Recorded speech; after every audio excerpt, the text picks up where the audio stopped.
Bugünkü konumuz elektriksel güç.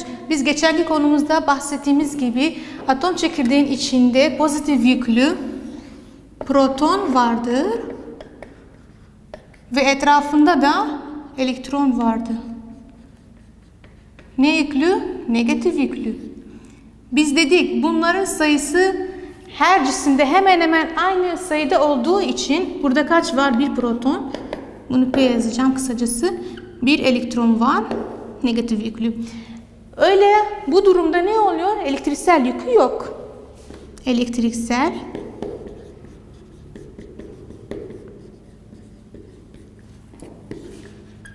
yükü yoktur.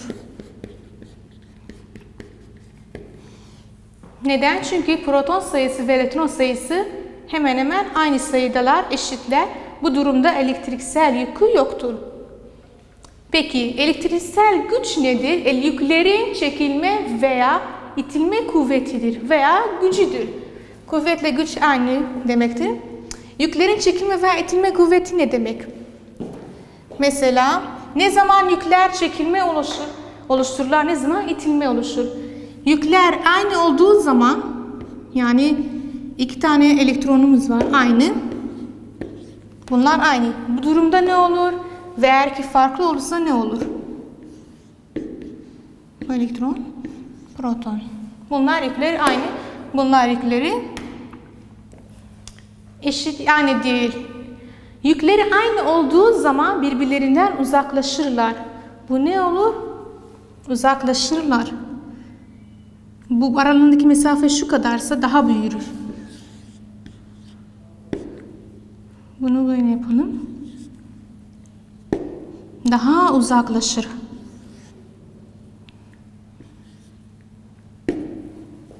Eğer ki aralarındaki yükler farklıysa birbirlerini çekerler. Buna daha çok yakınlaşırlar. Zıt olanlar yaklaşır, yükler birbirlerini çekilirken, zıt yükler birbirlerine çekilirken, birbirlerine daha yakın olurken benzer yükler de itilir. Birbirlerinden uzaklaşırlar. İtileme denir.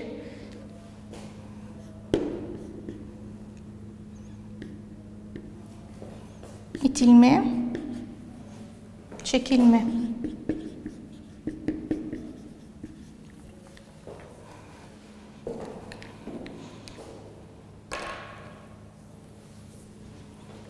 Zıt yükler birbirlerinden çekilirken yakınlaşıyor daha. Benzer yükler de birbirlerinden daha uzaklaşıyor, itilir. Bu da durumda ne oluşur? Birbirlerine yakın olduğu zaman çekilme oluşur. Birbirlerinden uzaklaştırdığı zaman itilme oluşur. Yani itilme ne zaman oluşur? İki elektron yükün aynı olduğu zaman itilme oluşur. İki elektron değil, iki yükün farklı olduğu zaman da çekilme oluşur. Proton ve elektron, elektron ve elektron. Bu budur. Ve bu çekilme veya itilme kuvvetine ne diyoruz biz? Elektriksel güç diyoruz. Peki elektriksel güç neye bağlıdır? Sizce bu resme göre elektriksel güç ne fark etti? Bunlarda ne değişti bu resimde? Büyüklüğü ve aralarındaki mesafeye bağlıdır. Bak, bu mesafe daha büyük oldu, mesafe daha küçük oldu. Demek ki hem mesafeye hem büyüklüğe daha bağlıdır. Elektriksel güç neye bağlı? Birincisi ve ikincisi. Birinci mesafe, miktar, büyüklük veya. Bu kişiye bağlıdır. Mesela bir örnek verelim. Bir yük çok, aralarındaki mesafe çok az olsa ve miktar da çok büyük olsa bu nedir? Maksimum çok büyük bir gücü vardır demektir. Hem kuvvetli hem aralarındaki mesafe az. Bu ne? Çok kuvvetli. Bu demek ki çok kuvvetlidir. Aralarındaki mesafe ve miktarına göre bağlıdır.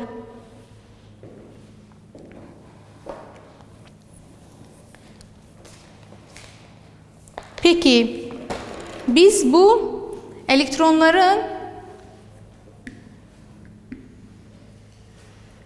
elektronların pozitif yüklü atomlardan elektronların negatif yüklü atomlardan bir pozitif elektronun atoma düştüğü zaman bu ne oluşur? Akım oluşur. Elektronlar. Şimdi buna geçelim. Elektrik.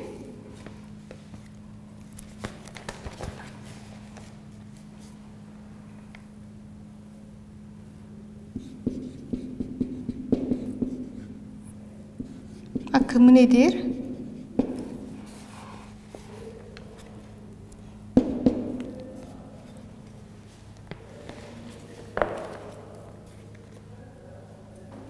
Elektrik akımı nedir? Elektronlar negatif yüklü olan elektronlardan, cisimlerden pozitif yüklü olan cisimlerin geçmesidir. Yani ne demek? Negatif yüklü olan cisimlerden pozitif yüklü olan cisme geçmesidir. Bunun tarifini yazalım. Negatif yüklü olan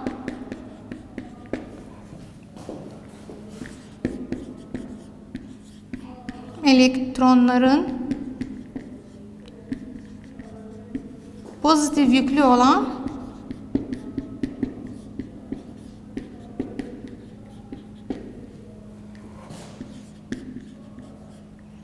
bir cismin geçmesidir.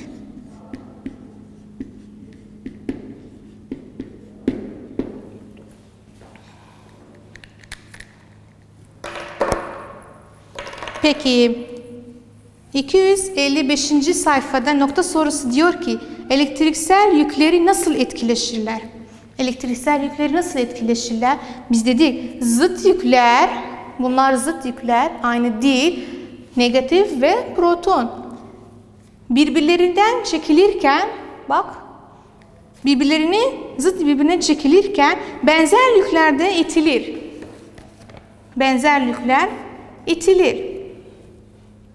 Zıt yükler birbirlerini çekilirken, yani aralarındaki mesafe daha kısa oluyor. Benzer yükler de birbirlerinden uzaklaşır. Neye bağlı? Cevabı nedir? Elektriksel yükleri nasıl etkileşir? Zıt yükler birbirine çekilirken, burada yazdım. Yazdığıma gerek yok tekrar. Çekilirken benzer yükler de itilir. Bunlar aynı itilir. Birbirinden daha uzaklaştılar. Çekilme yani daha birbirlerini çekmiyorlar. Daha yakın oluyorlar. Bu elektriksel yükü buna bağlıdır. Çekilme ve itilmeye bağlıdır. Benzer yükler itilirken, uzaklaşırken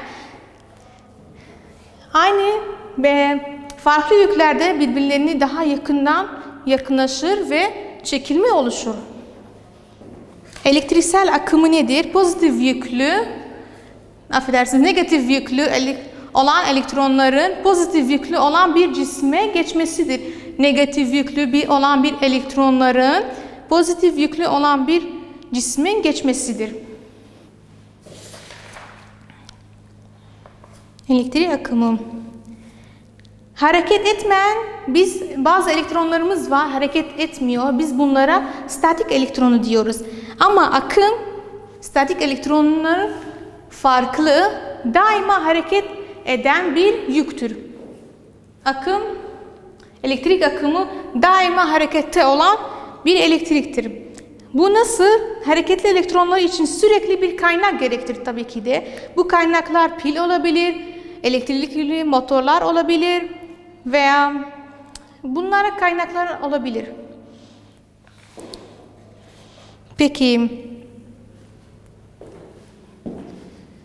şu an elektrik akımdan bahsettik. Negatif yüklü olan elektronların pozitif yüklü olan bir cisme geçmesidir dedi. Peki bu geçme, şimdi de elektronların iletimine geçeceğiz. Bunları hemen kısaca bir tekrarlayalım genel olarak. Elektriksel güç nedir? yüklerin çekilme ve itilme kuvvetidir. Hemen hemen aynı sözcüğün gibi, tarifi de onun gibi. Kuvvetten bahsediyor. Kuvvetle güç aynı. Yüklerin çekilme ve itilme kuvveti. Ne zaman çekilme oluşur? Birbirlerine zıt olurken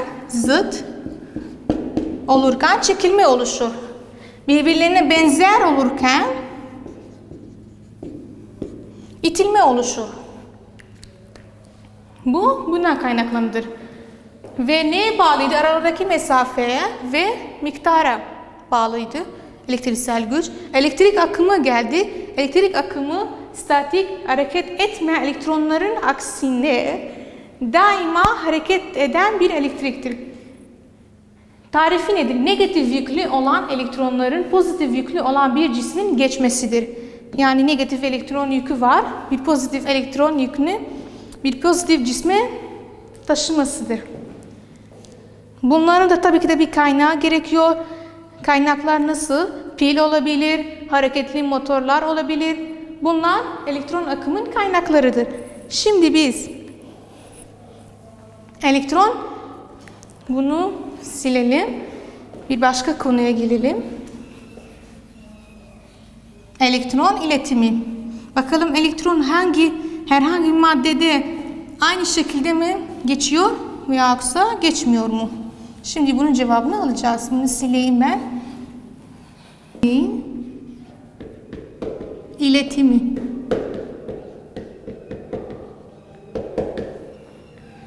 Bu da 3'e bölünür. Birincisi, ikincisi, üçüncüsü. Elektriğin iletimi ne demek? Biz metaller ve elementleri konuştuğumuz zaman geçenki konularımızda metallerin kaç şekilleri, tipleri vardı? Elementlerin kaç şekilleri vardı? 3. Metal, ametal, yarı metal. Metaller, bakır, yani elektriği iyi ileten maddelerdir. Yani elektriğin iletimi birincisi nedir?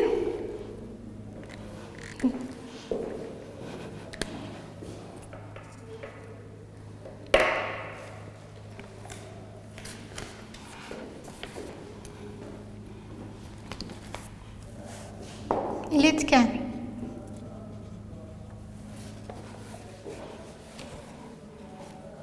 Yalıtkan.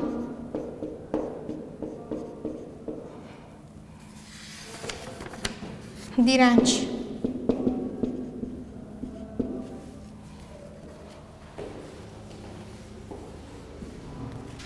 İletken nedir? İletken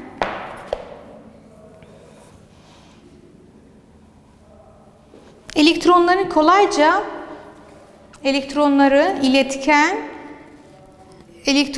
kolayca geçiren maddelere iletken madde denir. Elektronları kolayca geçmesini sağlar. Elektronların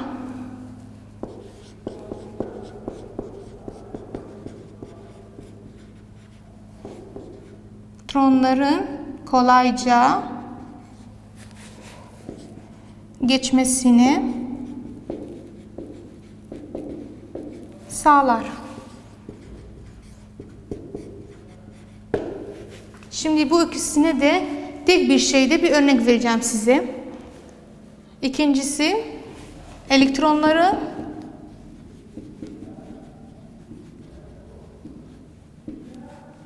kolayca geçmesini engeller.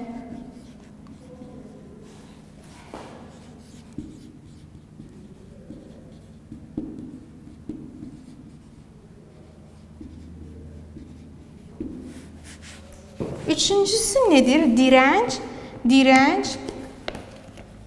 Elektriksel enerji enerjinin başka bir formunu dönüştürür. Elektron enerjisinin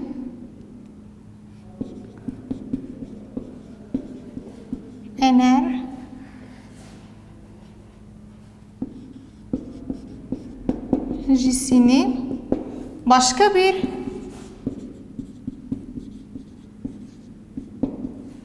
enerji şeklini değiştirir.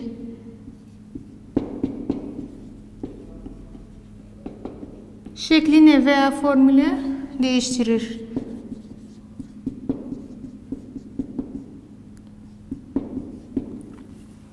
Şimdi bunların hepsini tek bir örnekte size sunacağım.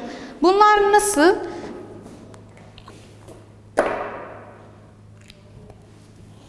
İyi iletkenler nedir?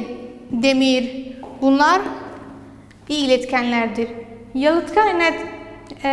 Yalıtkanlar nedir? Elektronu kolayca geçmesini engeller. Plastik olabilir. Bunlar elektronu iyi geçmesini sağlamazlar. Direnç nedir? Elektron enerjisini başka bir enerji şekline değiştirir.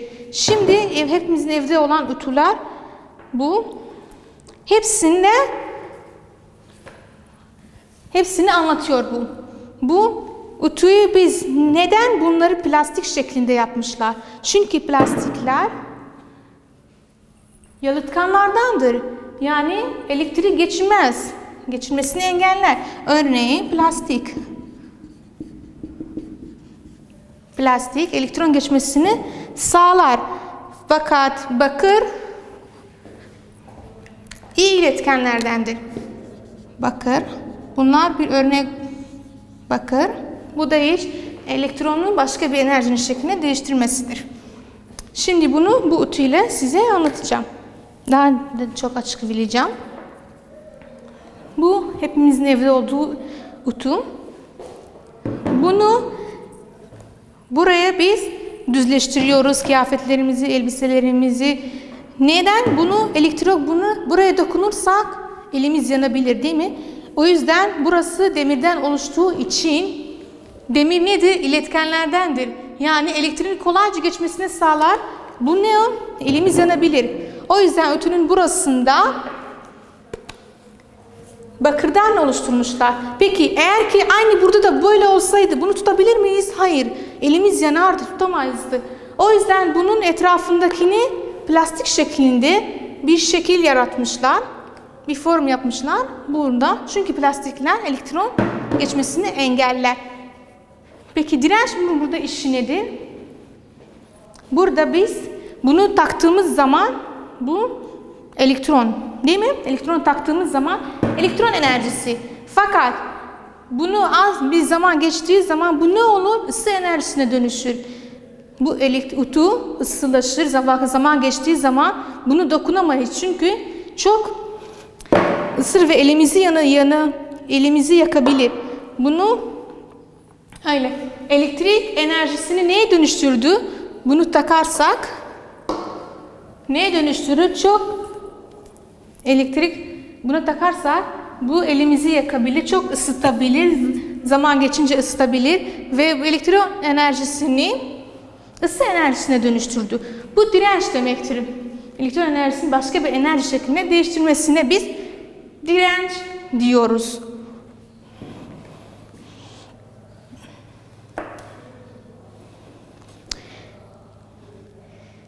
Bir şey daha açıklayalım.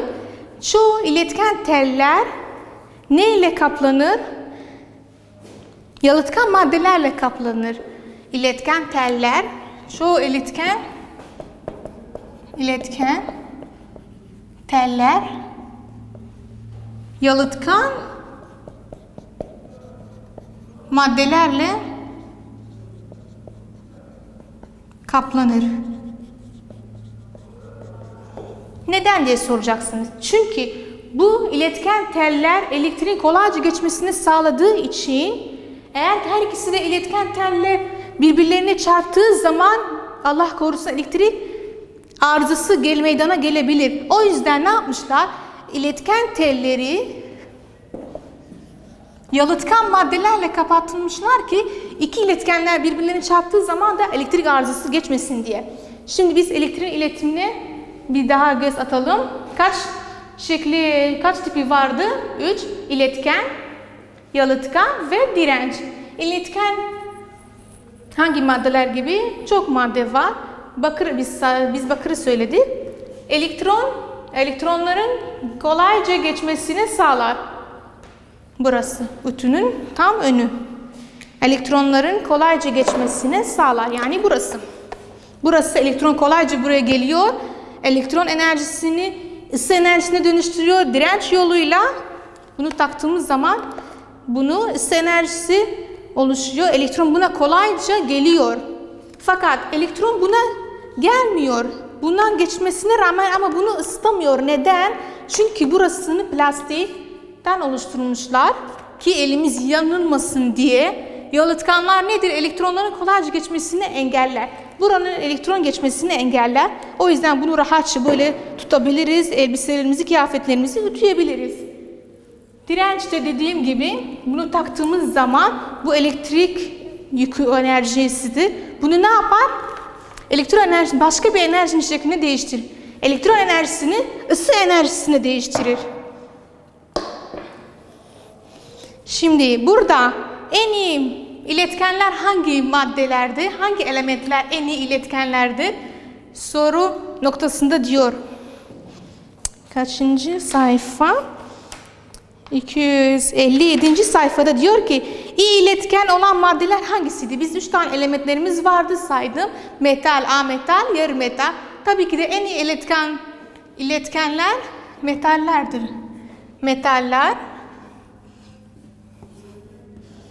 Metaller en iyi iletkenlerdir.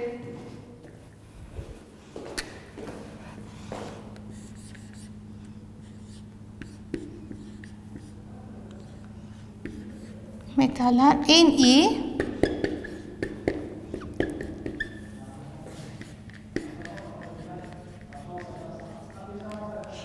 iletkenler. Metaller en iyi iletkenlerdir. Çünkü elektronların kolayca geçmesini sağlar. Ve bugünkü konumuz burada bitiyor. Başka bir günde, başka bir konuda buluşmak üzere. Şimdilik hoşça kalın.